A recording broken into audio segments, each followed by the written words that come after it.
watched it last night. You've done a really good job, and we want to get some good clips from it and let people know about that. Well, thank you very much. And it's really all current of the. So congratulations on the film.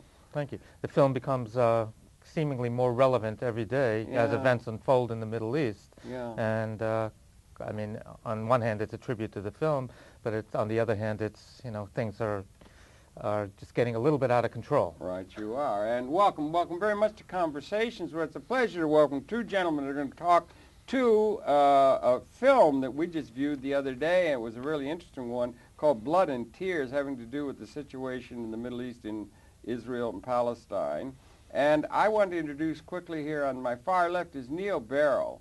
And Neil is a consultant to a group, Concord Media Group, and he's going to share a little bit of his background a little bit down the line. But Neil, welcome very much to Conversations. And then if I could, at my immediate left is Isidore Rosmarin. And he's the producer and director of the film, Blood and Tears, that we're going to be talking directly to. And he's also the president of Concord Media Group, Incorporated. And Isidore, welcome very much to Conversation. Congratulations on a very well-done film. Thank you. I wonder if you could, we like to do that in the program here, if you could share a little of your background. We're going to give Neil a chance to do the same a little bit down the line, and we're going to show some clips from the film. But could you share some of your own background, where you're born and raised? Well, I was born in New York City, and you know, I'm a producer-director, and I've been producing for more years than I care to think back on. But know the feeling well. And have produced for shows like CBS 60 Minutes and NBC Dateline. I produced for Court TV, A&E, Discovery, and so forth, on a wide variety of subjects. And I always wanted to tackle the quagmire of the Middle East in my career. And about 3 or 4 years ago, I was inspired and motivated by world events to delve into this subject, and I'm still trying to dig my way out of it. And it's, you know, as complicated a subject as you can imagine. And we're hoping that we've sort of sifted our way through it a little bit to help clarify some of the issues for the people who have seen this, who will see this film, and who have seen the film. It's been seen by thousands already. We've shown it at over several dozen venues across the United States, and it will be getting commercial release in the coming months, and we hope to show it at dozens of other venues in the United States and across the world, if possible. Okay. That's interesting. You said you'd worked for some of the major companies, you know, A&E and that sort of thing, which when you're doing a piece for them, you have a built-in distribution system, like Metro-Goldwyn-Mayer used to be able to distribute the movies made. Now you're billed as Concord Media. Are you sort of, in a sense, on your own? Yes, so this is a product that you're doing on your own, freelancing in a certain sense? In a sense, yes. We're an independent production company. Right. And we, you know, instead of working at a network where they are basically telling you, oh, go out and do a story about this, or go out and do a project about that, we, as an independent production company, get to, in a sense, pick and choose based on what our goals and interests and inspirations are, and go out and make, you know, raise the financing, and then go out and make the movie.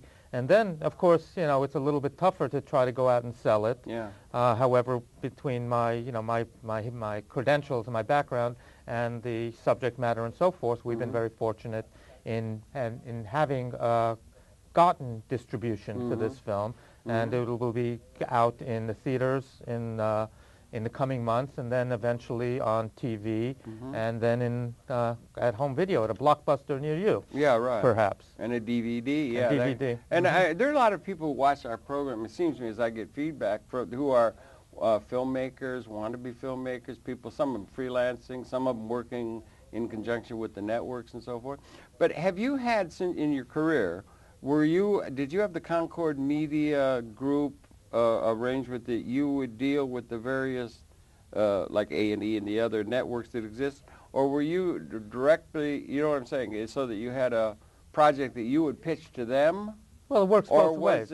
How does that work in the real world? In the real world, as far as filmmakers who have projects that they believe in and that sort of thing, because there's quite a few people who watch this program who are interested in being in, and now, as we're getting so much Final Cut Pro and editing right on the desktop? Somebody's called it the democratization of filmmaking. In that, I think it's true. And in that it's accessible to a lot of people now because the costs have dropped considerably. It's a miracle almost, you know, with desktop editing and inexpensive video equipment in the mini DV format. It's easier for young people to try to be filmmakers. Yes. However, you know, what happens is then you have a glut of stuff out there, and the market becomes so much more competitive because there's so much stuff, and you know, there's you know, only the cream that rises to the top, so to speak, are the ones that are the films that get seen, and all the other ones, a lot of them languish. And you know, there's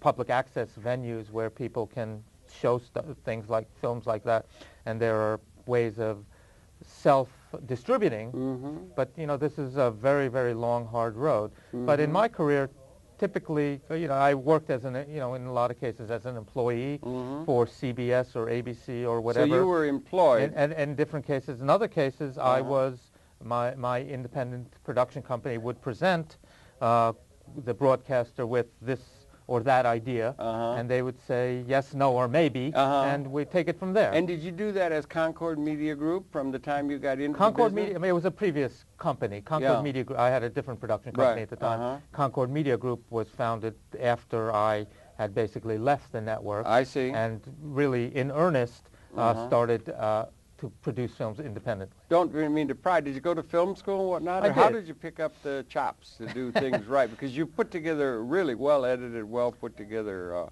piece in Blood and Tears, but how did you get the experience? Well, I mean, the initial experience, I mean, I went to film school like a lot of other kids. I went to the University of Buffalo, the Center for Media Studies, which at that time, and I don't want to say when, because it was a long time ago, at that time it was considered an avant-garde experimental film school with a very minimalist approach to filmmaking and very, you know, the school of abstract filmmaking and so forth. And some of those aesthetics I brought along throughout my career, but you know, when you start to work in the networks and in TV industry per se, everything's a lot more concrete and a lot more direct. But I've managed to fuse those two aesthetics together, and the result is the kind of work that I do today. When you get an assignment from A&E or CBS, something like that, are you doing acquisition footage for them, and they do all the edit cuts? Or were you responsible for the directorship of these pieces you did, or was it just acquisition footage mostly? No. Or you were a producer? I'm a producer and director. Did they give you guidelines for what it is that you're going to, the narrative that's going to be transmitted and that sort of thing? Yes and no. I mean, we present outlines, we present scripts and so forth, but when you're working for a big corporation, there's many, many layers of filtering that these projects go through, and you have not only the editorial side, but then you have the legal side and the corporate side and the marketing side and so forth, and everybody's chiming in and, you know, making decisions. So in the end, the project, myself as a director, I'm not really totally in control of the end product. There's a lot of cooks. And what happened what I want to do with Concord Media Group is to have more control of the end product. I think most people who are directors of film want to have that kind of control over their product, final cut, say, and all that kind of thing. I mean, ideally, I suppose most artists do want to have that, so that too many cooks can spoil the broth, although filmmaking can be also collaborative. You never were into feature film or anything of that sort. No, I mean, of course, I would like to, and still waiting for that call from the coast, you know? From the coast. Well, you know, Harold. Neil, and share a little of your background if you would. I will, but I should say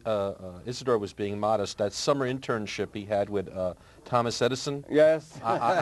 Frankly, I thought that was very instrumental. Watson, come here, we need you, right? Yeah, that kind of thing. Well, anyway, that's really interesting. And all of these things are of interest too, particularly because I think we're becoming increasingly multimedia oriented with all the kinds of communication capabilities, the net and everything that's emerging now. Now, how about you, Neil? You're working with him as a consultant, and you're particularly interested in this film. Yes. But share a little of your background, and then we can talk some about that. Okay. Well, I'm born in the sun and fun capital of the world, Brooklyn, New York. Brooklyn, New York. Yay! And I grew up on Long Island. And I must have had some very strong reinforcing sense of social justice because I've been working, actually this is my 25th year working for not-for-profit organizations. Okay. and most of them involved with the Jewish community in one form or another. I might say he turned down the job offer to be the CEO of Time Warner, but to be working in nonprofits. You were up for CEO. I'm being Time facetious. Warner? Well, Time Warner, big but company. I also have a journalism background as well. I've worked on newspapers in Florida, and I actually currently I write a newspaper column up in Connecticut. But I have to say that the thing that struck me, because about a year or so ago, I met about 3 or 4 or 5 people at about the same time, all involved in startup distribution type enterprises involving social justice in the Middle East. One was an Arab American attorney. There was Isidore in his film. Another was an entity dealing with multi-faith relations. And I just got such a strong sense from Isidore, and we screened the film, that if we don't start finding a way to talk with each other, we're only going to talk at each other. In the Middle East, as you know, Harold, you rarely see people trying to create discussion. They try to create talking points. Talking points and divisiveness. And as we speak, we're living in a time of too much divisiveness. And I'm impressed that so much of his film is aimed at younger people. Right. Okay, that's interesting. Who hopefully come out of the film with a sense of, maybe I ought to be talking to the other. Okay. Now, we're talking about Middle East. Middle East includes a lot of territory and that sort of thing, but primarily Middle East, but not the Middle West. Not the Middle West, not Ames, Iowa, but this is the Middle East of Palestine and Israel, by and large. That's the issue you're focusing on. Yeah. And most of the people, I've seen things out of Davos and so forth, when they're talking about the Middle East, we're involved in Iraq now, and then there's Iran across the and all that sort of thing, but they were at Davos and they said, what is the most important issue in terms of getting some sort of staving off of a disaster and so forth? And they all agreed, these CEOs and so forth, that the main question is Palestine and Israel. Well, that's the Arab-Israeli conflict is the core of the problem there, and there's a gulf between the understanding of the Arab or the Muslim community, which is even larger, and Israel. And your film deals with that in an even-handed way. And you set it up and said that this is not going to be too exciting to people who have an extreme view of the absolute truth of their position, because you present both positions. And it seems to me you did a really good job of doing that, and I congratulate you on that. Well, thank you very much. It's really needed. We worked very hard to try to maintain that balance, because we felt that the voices that weren't getting heard were the voices of moderation. The voices that we do hear all the time are the voices of the extremists on either side, making the most noise and getting the most media attention. But it's the average people on the street who basically want to just go on with their lives and get along and so forth. And we wanted to present that view to the American public in general, and to the young people in specific, and to give them a framework a frame of reference by which to make informed decisions about the conflict, and with factual information and not based on hearsay or so forth, or the propaganda that flies from both sides. Yeah, there's both sides, and each have their own narrative. And it's also a thing where each group, it seems, in the case of the Israeli-Palestinians, have a narrative that they believe wholeheartedly in and are committed to. Their identities are wrapped up in these narratives that are very deeply felt and are able to garner all kinds of evidence to support their claim to the righteousness of their cause, which makes it that much more difficult in a sense. Having seen your film and everything, it made me go to Al Jazeera. I wanted to go to Al Jazeera to see and then we got this thing with these cartoons. What the heck is going on with these cartoons where they take such exception to what, to me, in a certain sense, is like most Americans probably, doesn't seem to be all that startling, but it's really upset these people. And when I went there, and the thing I found, and also with others, is let's just take that maybe as a talking point, and that we do want to deal with the youth. You've been talking about the attitude on our campuses, which is something that I really found interesting talking with you the other night.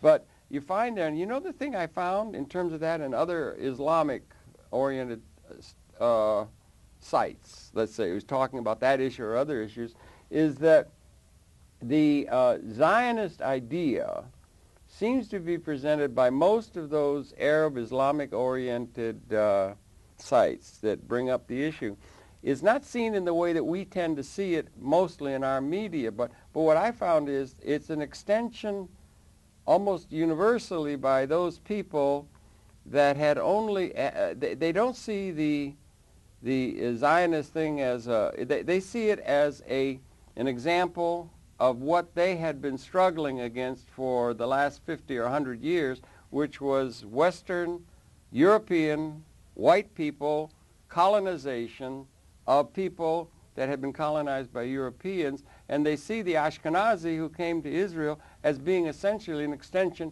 of that traditional pattern of colonialism that had just after the Second World War, the whole zeitgeist dictated that European, as far as outright colonialism, had retreated from that. Well, you know, Harold, and that's a view that seems to be a crucial one. And do you find that? I don't find that expressed very much. And what differentiates Zionism from that view that the Arab and the Islamic world and the broader world seems to have, even South America now, against the main brief they have is Western colonial European colonization that they were just getting out from under? I think the good news is that the vast majority of people are essentially moderate. Now, by moderate, I don't necessarily mean every indice in polling data, though I do want to make reference to some extraordinarily important polling data that emanated following the Hamas victory in the election. Yeah, that just happened, yeah. What I mean by moderate is, and Blood and Tears makes this point so extraordinarily well in a balanced manner, is that the human being has a family, has people they love, have things that are common to each other. Right. And that basis is a basis to grow and to develop some kind of conversation and trust. In point of fact, the greatest paradox of the Middle East is that the people who live closest on the ground to each other have in many ways more in common with each other than they have things that are not in common with each other. Neither have a vested stake in being blown up. I think we can... Well, that's probably true of us all. We have a vested stake. We got weapons... Except those that want to blow themselves up. And also, you realize, gentlemen, we live in an existential time. That's right. Where the weapons that exist, and they're on hair-trigger alert and silos all over the bloody world, and that if they were to be unleashed, it would mean not just the other tribe or the other bad guys. Right. It would mean, essentially, what they tell us, all of us. So we live in an essential time where these things are all interrelated and of extreme importance. I think yes, I do. But I think the first clip that we have will speak to that. That notion. I just want to get in one statistic that came out of that election. Yeah, please. Yeah. Within 48 hours of the Hamas victory, plus or minus maybe 3 percentage points, a Palestinian polling firm found that over 70% of the Palestinian people do not want to try to destroy Israel. And that speaks to your point, Harold, about imagery and ideology. Most people don't live in a world of PR, image and propaganda, or ideology. They live in a world of trying to take care and lead a normal life for themselves and their family. Ultimately, that is the basis of moderation, as is the legitimacy of a process of democracy is one where people, even bitter, hateful enemies, can sit across a divide, and if they bear responsibility to their own people, they will be held accountable by their own people. Yeah, but that's always been the case when you, or if I may, I mean, there were great forces in Britain that really wanted to stay in the Raj in India. And there were forces of French colonial expansion into Algeria. And they'd been there for 500 years, or they got a narrative that would tie. They were in Indonesia. They were in Africa. And in many of those people had people, most people don't want to be wrapped up in a situation where they have to do battle to it. But the zeitgeist, for some reason, after the Second World War, Western colonialism that began with Columbus had expanded over all the world. And it was European extension of their power, the white man's burden over the world that was being extended by the Spaniards, by the Portuguese, by the Belgians, by the Dutch, by the English, by the French, and the Germans even, and so on. They were doing, and that all retreated back to Europe after the Second World War. We had to get a UN to handle the United Nations that was coming out of the Second World War. And these sites that I see, the Islamic sites, they don't see Israel as something being something as though they're brothers or something like that. They see it as an imposition by rich and powerful, overriding, European-based colonial empire coming from Europe, imposing that upon their region, and they touch into that sentiment that's very widespread throughout the broader world that had been colonized for 500 years by the Europeans. But, what makes the difference between the French claim in Algeria and the Zionist claim in Palestine? Well, there's a whole history of a Jewish presence in the Middle East for thousands of years, and the big issue is that each side claims their heritage is tied into the land, and that's where the conflict is. I mean, through the ebb and flow of history, there were conquests and reconquests, and the Christians and the Crusaders and the Muslims and the Turks and the Brits and so forth. And this is just the flow of history. But the constants are that there was a Jewish presence in what is now Palestine, and there, after the 7th century BC, there was after the 7th century AD, I should say, then there was a Islamic presence in Palestine. And, at this point today, we're dealing with realities on the ground. There's 4 million on this side and 6 million on that side, and the history, I think 4 million and 6 million, what, Palestinian Israelis? Between the Jordan and the Mediterranean. Right. And so with the bottom line is they have to, one of the goals of our film is to promote that dialogue and to promote coexistence. And, we have to figure this out and try to get along, because we're dealing with today. We're not dealing with what was 2,000 years ago or 1,500 years ago. But the claim that makes it different than the French in Algeria is that they have this historical narrative going back to David. And that makes all the difference in view of the legitimacy of Zionism and the clashes between rich people or class Europeans that have power with Gatling guns to assert their control over lesser people, Ubermensch. Most Holocaust... Do you understand what I'm saying? That's what seems to come out of the resentment.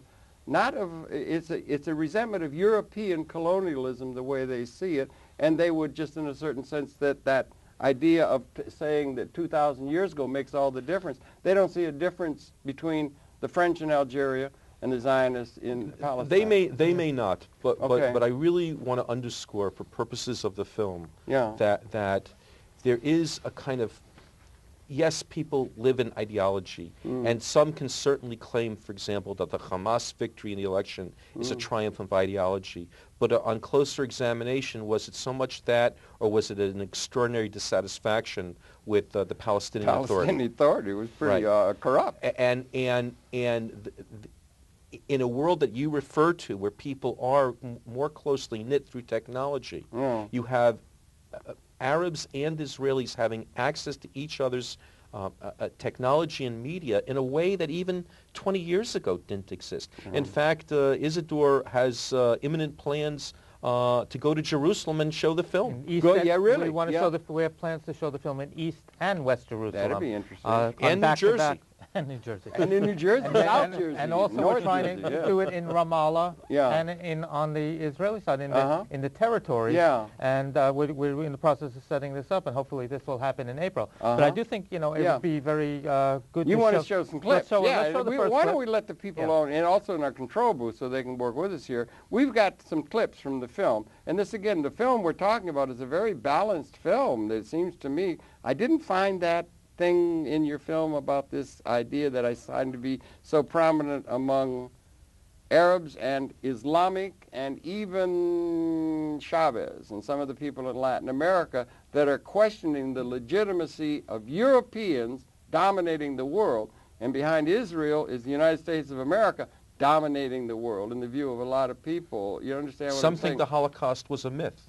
Well, the fellow in Iran is now putting this forth, I don't know, for public reasons or whatever, but you got 1.4 billion Muslims, And that's an awful lot of power. And soon they're going to be you got 4 dominating, million you know? Jews in Israel, and they seem to bring a focus on that. Seems to be worth trying to understand things from the standpoint. And these are the lesser advantaged people of the world we're talking about being ruled over by the well-advantaged people. And the zeitgeist is one where the well-advantaged people are giving all the breaks in the world. The income's becoming so distributed up to the top and so forth, so that the power struggle, it's a class thing that is on a world scale that might have implications in terms of a large-scale change that might be blowing in the wind, as Bobby Dylan said. But anyway, you've got 4 clips of the film, and maybe you could help tell us, introduce the audience to what they are. We're going to show them one after another with a little break.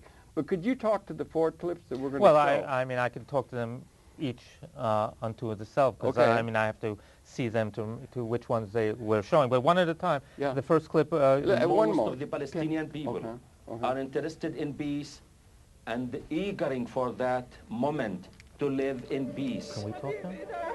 The Palestinian woman doesn't want to sacrifice her child or her husband or her home. They want to enjoy their life. مرحبا. Muhammad. This clinic, I have started it to help the people there, the needy patients from the camp and even the surrounding area.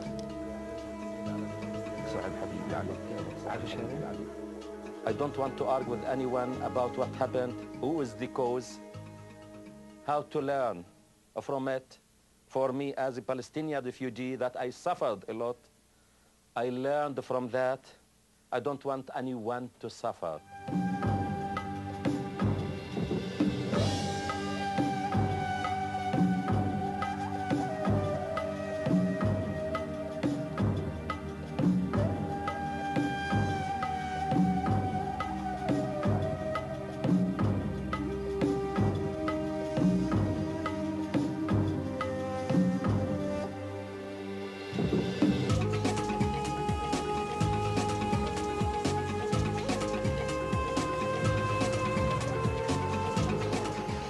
Would be very surprised that in Jerusalem we have problems with our cars, we have,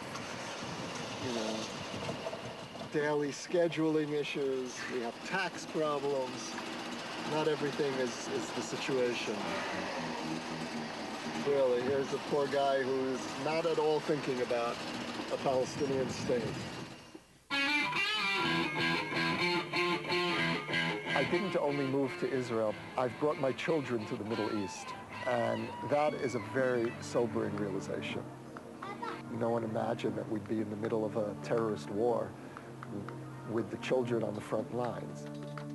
I've come to the point now where I tell the Palestinians, if you can't understand that we belong here no less than you do, we are no less a part of this landscape than you are, then there's never going to be peace.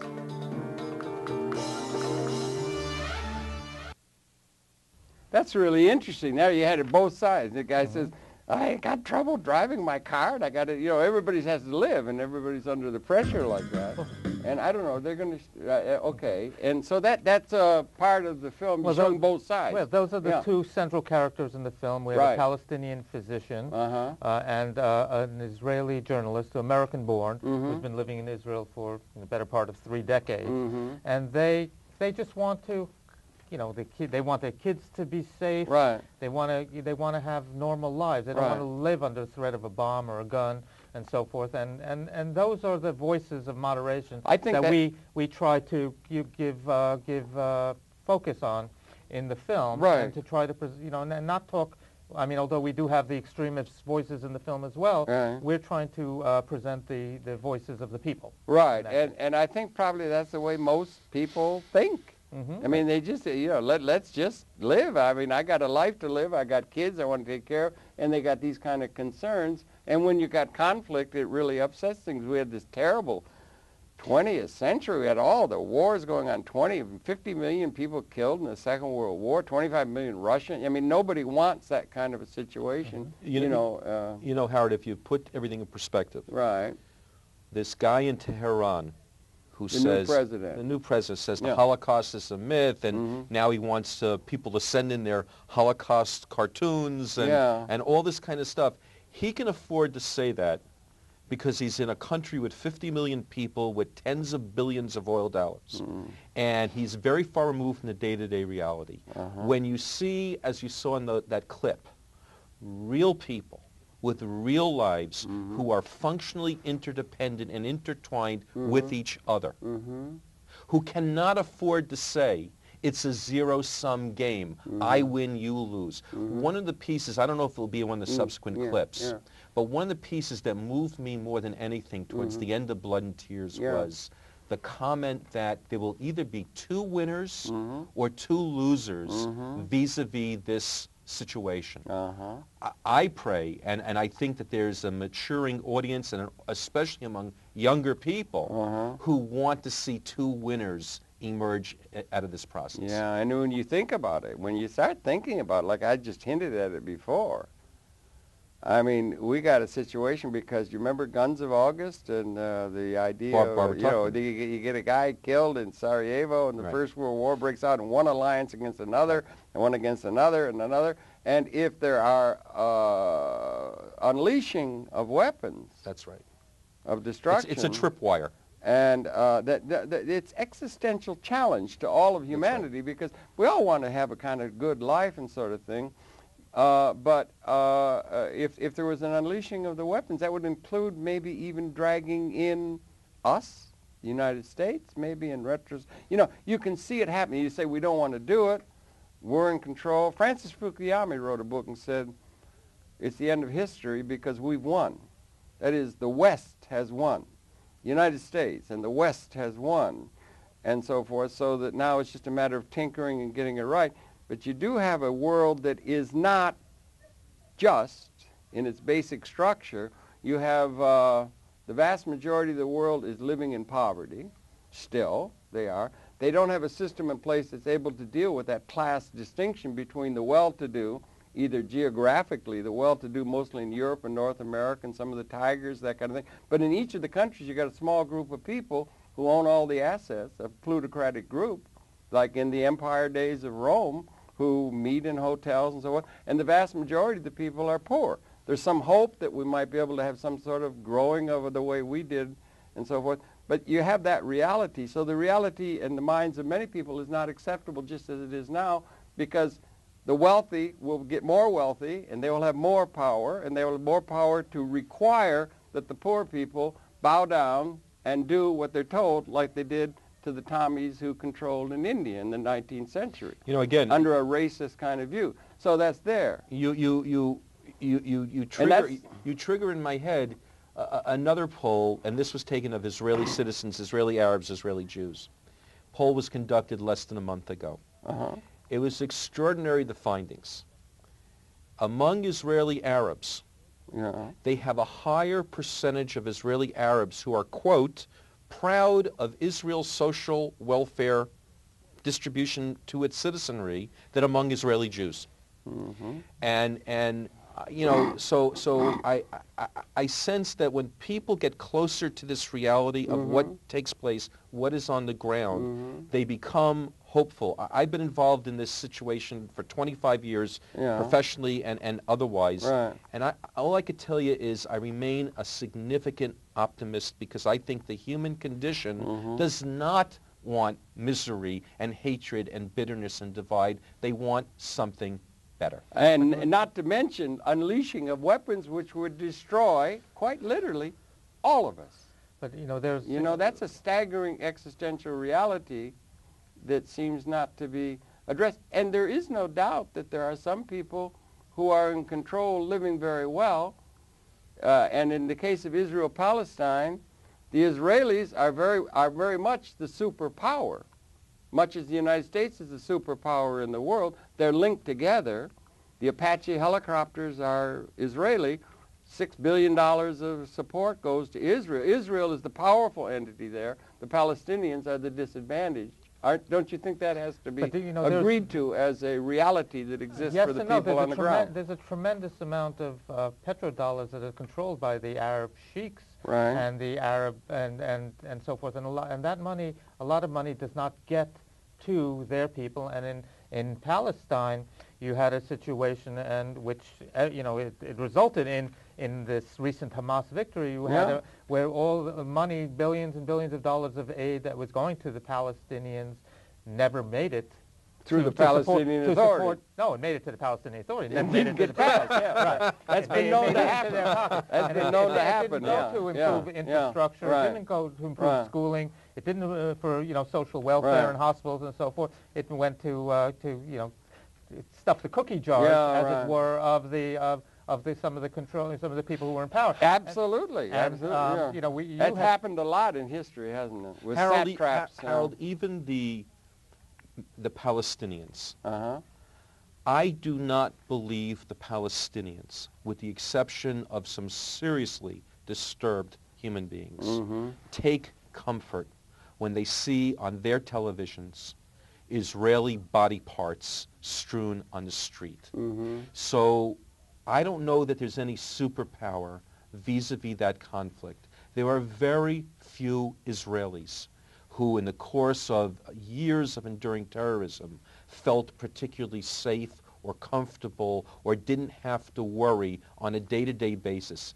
Americans, despite 9/11, and we live in the New York area, despite that, we rarely think about, can I go to this restaurant? Can I go to that area? So in point of fact, the Israeli people and the Palestinian people have almost an interlocked, interdependent sense of destiny and of fate, not to live as one country, but to live as two countries, two people, but they understand each other perhaps much better than we in America understand them. I think that must be probably the case for sure. I mean, people understand things in the ground in a real sense and everything, but I don't know.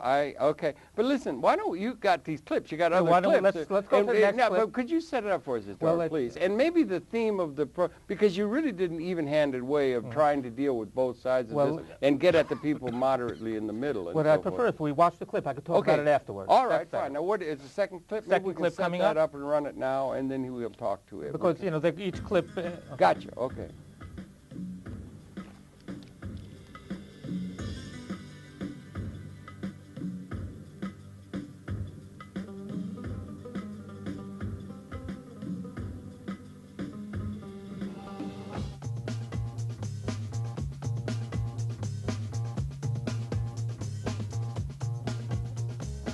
It's not about politics alone. It's really geography, it's history, it's religion. It's all of those things wrapped up into one.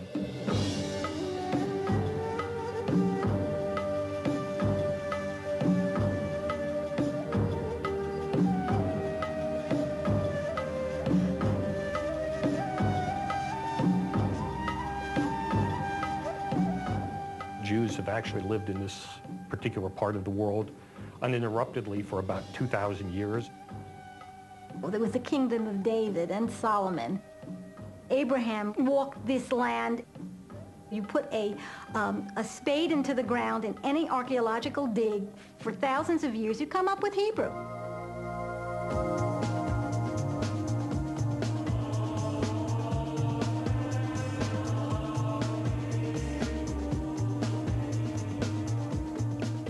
If you look at a map of Israel, almost every name leaps out at you as a name that Christians would be familiar with in the Bible. Bethlehem as the birthplace of Jesus is a very important place.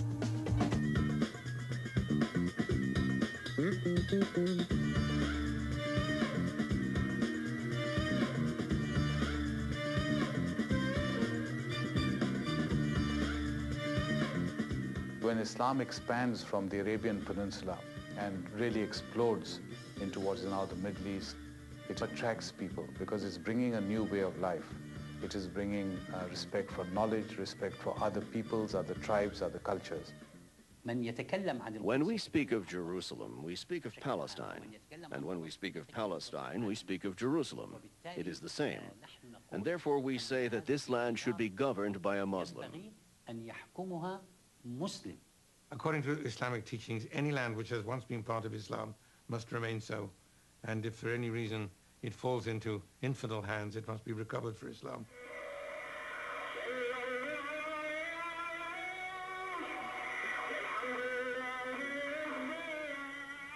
Allahu Akbar. Allahu Akbar. History has taught us that Palestine was conquered and occupied by several nations. But Palestine has defeated all those occupations, and the Israeli occupation will also be defeated.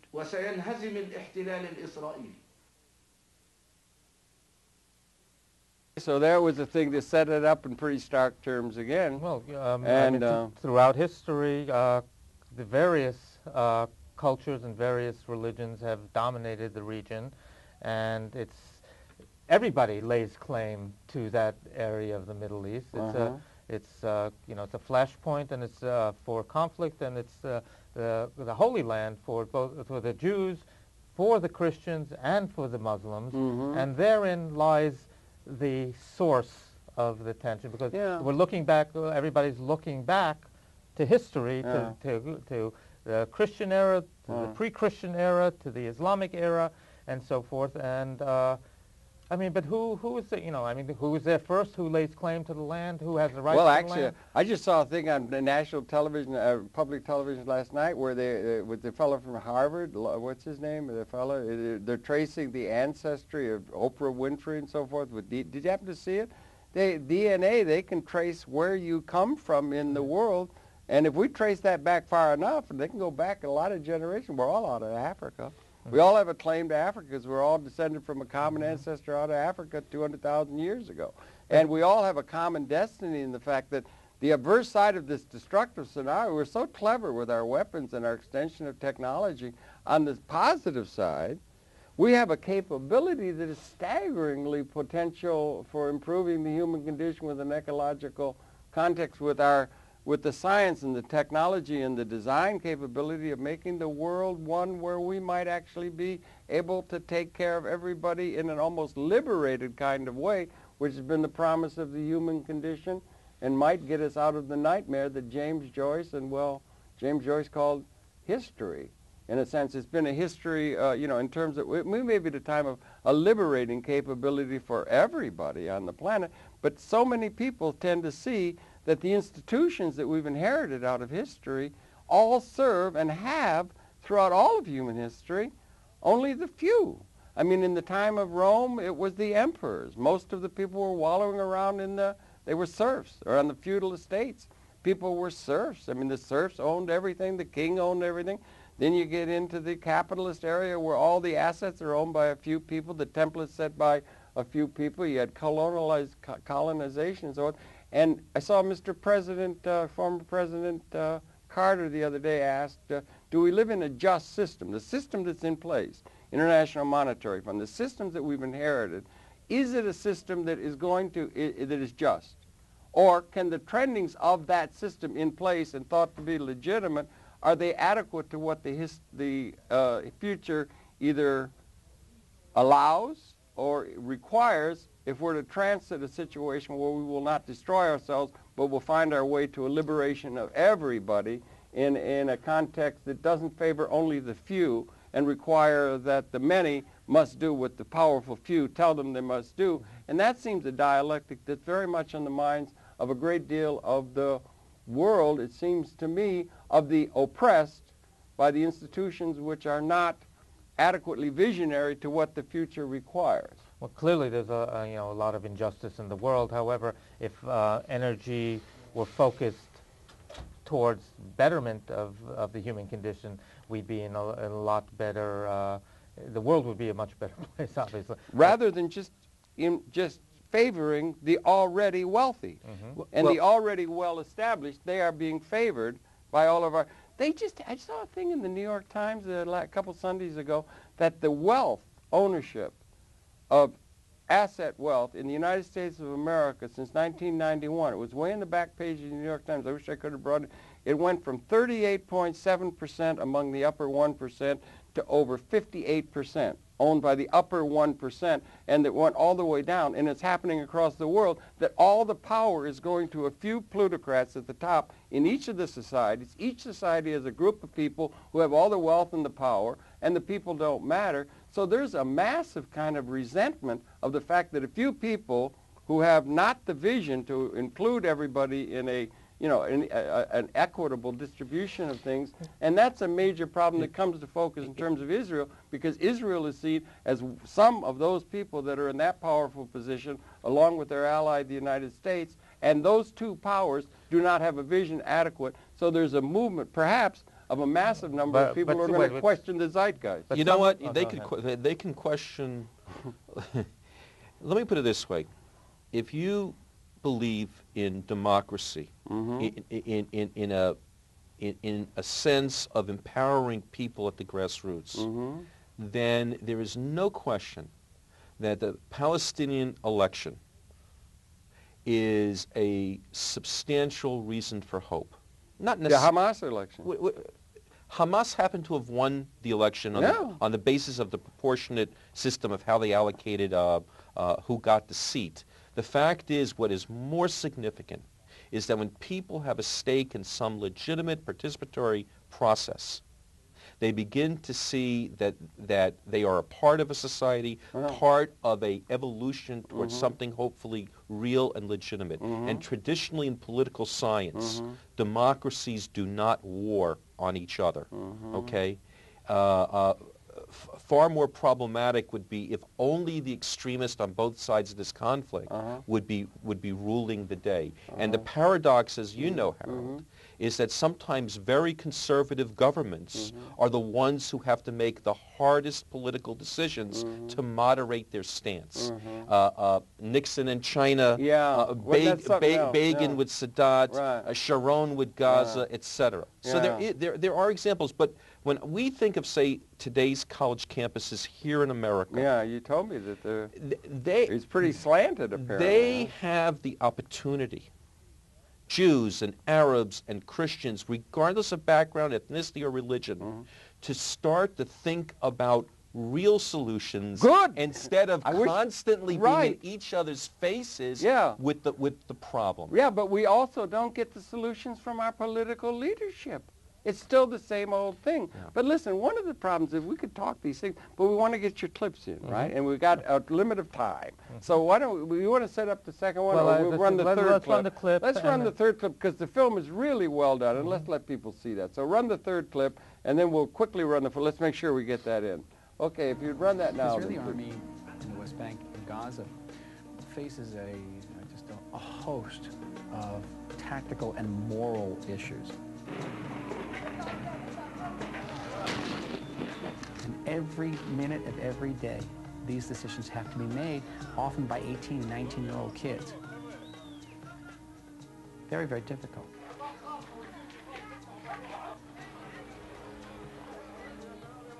I would not say that Israel is trying to kill civilians, but I would say that Israel is using means that necessarily, inevitably must kill and wound and maim huge numbers of civilians, indiscriminately.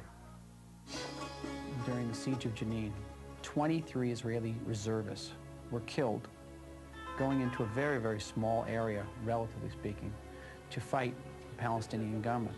23 Israelis were killed. And I have a son serving in one of those units.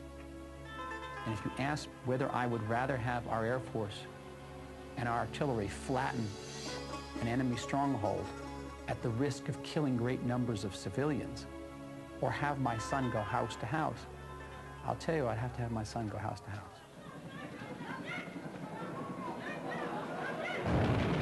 When you bomb a building and kill dozens of people to kill one person, I don't know how you would describe that. I mean, I think suicide bombing is a war crime. I think using bombs against, or any kinds of weapons against unarmed civilians is a war crime. It's immoral. But I think that the use of Apache attack helicopters and rockets against civilian cars in crowded city streets is a war crime.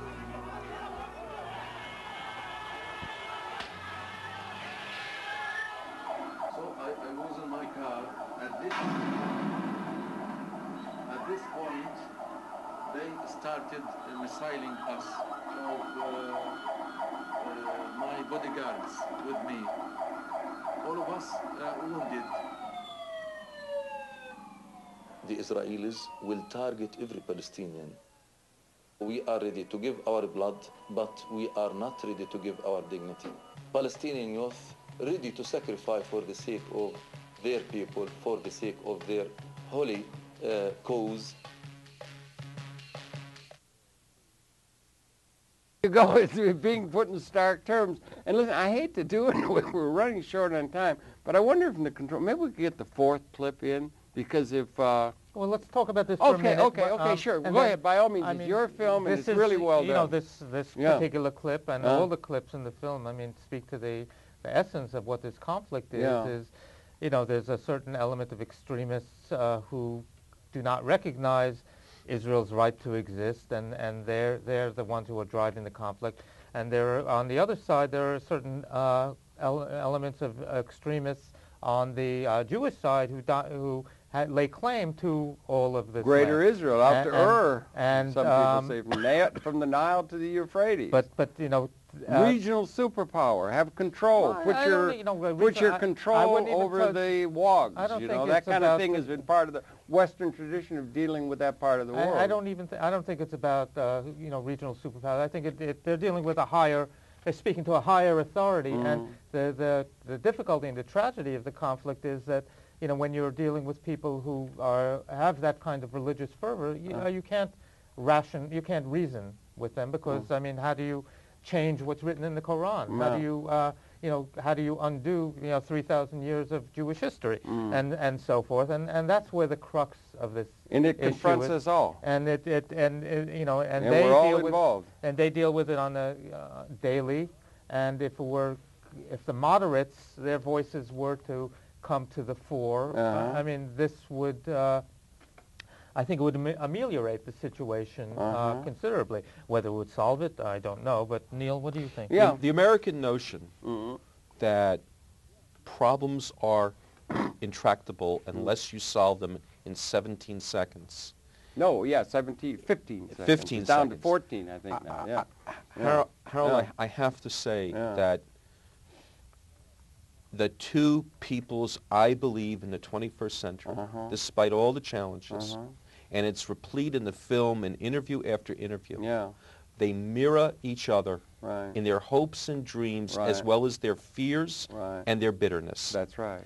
And I submit to you that while there's many things going on in the world, the more we can empower the two peoples to dialogue with each other, and correspondingly, we here in America find a way to talk with each other who represent different points of view, we will find what we have in common more than what we have in conflict. Very good. I hope we empower the powerless more than we have traditionally done, because the powerless have always been slaves under the boot of the powerful, and they still are. And I would think it would be good if those in this realm of the powerful come up with some visionary ideas of how to bring economic equity and to everybody so it benefits everybody. That's my profound Maybe we could all watch the film. Intellectually, we can come up with Harold, something. what I want to say is the closing clip. That let's get the closing clip. We've only got 3 minutes left. Okay, the closing clip that we're going to right. It speaks about the power of the people, because the governments have failed. Yeah, that's the power of the system. We need some. The intellectuals have fallen down. They don't come up with a system that lets the planet work.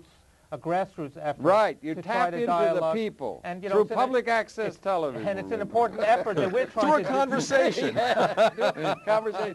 All right. Important effort that we're trying to do here to try to get this down. We need support from the people to help it. Let's show all right, let's run the final clip, and if it ends the program, it does, but run the final clip and let's get it in.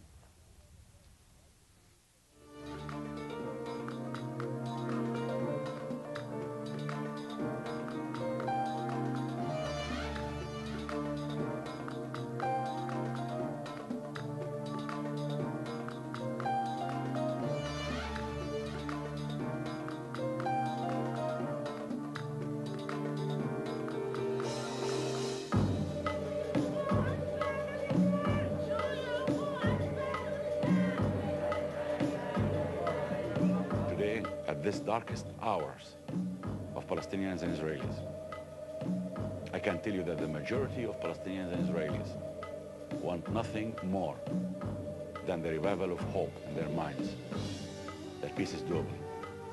Israelis would have better perceptions of who Palestinians are if they meet them on a personal level, and the same for Palestinians. Palestinians would have better pictures of Israelis if they meet them in person and they see that there are some Israelis that exist that are not soldiers with uniforms and guns.